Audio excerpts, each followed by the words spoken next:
This morning, we have an NBC3 exclusive for you. We have State Senator John DeFrancisco live in the studio. Yesterday, of course, he announced that he is running for governor of the state. Senator, it is so nice to see you. Thanks so much for joining us live this morning. Thanks for having me on. Thank you. You've been doing this for many years. So why do you decide now? Why is now the time to run for the state's top political job? Well, you know, you get to a point where in the legislature, you try to do things, and it's basically doing things at the edges. And you see that for fundamental change, it's really got to start from the top. The governor really sets the agenda. And we have more people leaving the state of New York now than coming here. To me, that's a huge red flag. So now's the time. We need a fundamental change, and that's why I decided. The last time that we had a Republican governor, it was George Pataki, and he was first elected back in 1994. So if you are to be the candidate for Republicans, how are you going to go after those Democratic voters? Because you're going to need them to win. Well, first of all, the interesting part of the Pataki race was that no one thought he had a prayer. Upstate, no one knew what a Pataki was. And I remember bringing him around back then.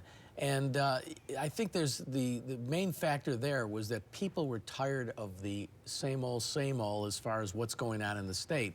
People were leaving, same as here. There were deficits and so forth. So I think people got to be motivated to say that, okay, Democrat, Republican, it doesn't really matter that much as long as we try something different. And that's why he was successful. That's why I think I can be. I want to talk about 81 because the decision on what to do about it is going to be made next year. And you are supportive of the tunnel option, and that is the most expensive option, but you are running as the fiscally conservative candidate here. So how does that work exactly then? Well, the way it works is basically this. It's not a tunnel option. It's a hybrid option. If people want the bridges down and the viaducts down, you got to still move traffic. You can't have the community gridlock is what I call it, just having people running through the city trying to find their way back north again or east or west.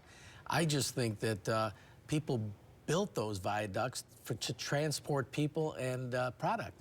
And you got to have some way through the city to keep the traffic moving. It's a 1.2-mile highway. And, you know, sometimes when people want a certain result, they give the numbers to match that result. I'm sure that it could be done much more inexpensively. And plus, you really do have to have in that factor, what's the economic impact of the not having any thoroughfare? Finally, we only have a few seconds left. I want to talk about the tone of this race because, again, we don't know if you're going to be the candidate or not, but the governor has a lot of... What do you see being the tone of this race? Well, first of all, him having a lot of money is part of the problem. I don't think he's got a lot of money because people love him. He's got a lot of supporters because he's been able to provide big economic dollars to many of the people who were supporting him. We're going to have to do with what we've got. And I think once there's a momentum saying there can be a change and they like what I have to say, I think the money will come. It won't come as much as $30 million, but it'll come enough to get the message out and so that people who want to change will have that option. Senator, thanks so much for joining us this morning. Stay with us. We'll be right back.